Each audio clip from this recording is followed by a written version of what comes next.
So I look like a sad, tired being today because I am. I think it was after 4 a.m. I was up before I figured out what I needed to take to counteract whatever poison was being sprayed on me. So that's something that I had to deal with today. But the practices that I'm doing are making it easier to get through that. And I'm just doing this survey on the internet about all the different things that are available to people because a lot of people are like accusing me of like being in a porno religion or whatever. I mean, they just make up any thing. When I hear people echoing that, then I start looking at these phenomena. And that's one of the things my guru told me. I mean, my guru. But that's how we are when we have one. He told me to be that way.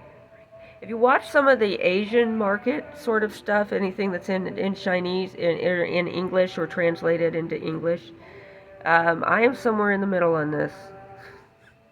So, um, so anyway,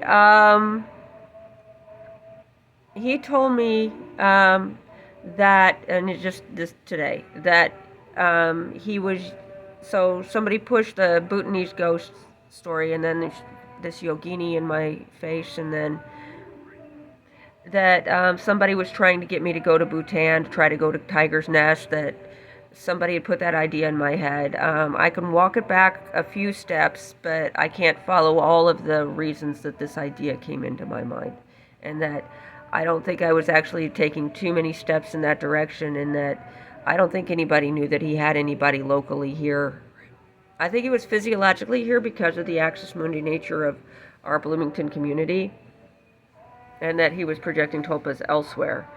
When you're a young man about ready to take on adult responsibility, about ready to make some decisions about where you're going to be in your life, and all of a sudden your 3 or 4 year old brother becomes recognized as the highest ranking lama in the country. That's like, on any kind of like,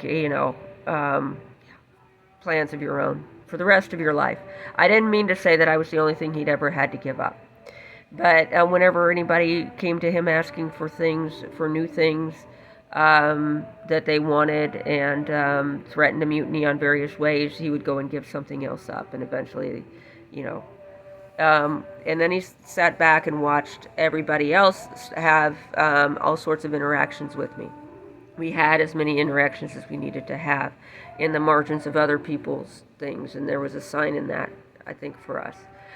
But I was told when I transmigrated into the corpse that he had generated, that was a stillborn baby that had refused to take breath in a world without their father's approval, that I was here for his sake, and that I would get all my punishment in this world and not have it in the next. So I know that I stepped in right at dawn on January 19th of 1971, because I remember doing so. But he was telling me, and I believe him because of these phenomena, that he was gathering the spirits like he had put in my face, the scary ghost of Bhutan, in one of the places I had wanted to go. And that he had gathered spirits from places like that and used them to build his tulpas.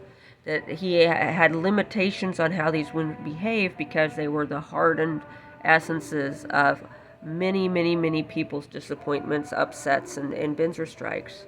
And then he would relocate them here and use them as different personas.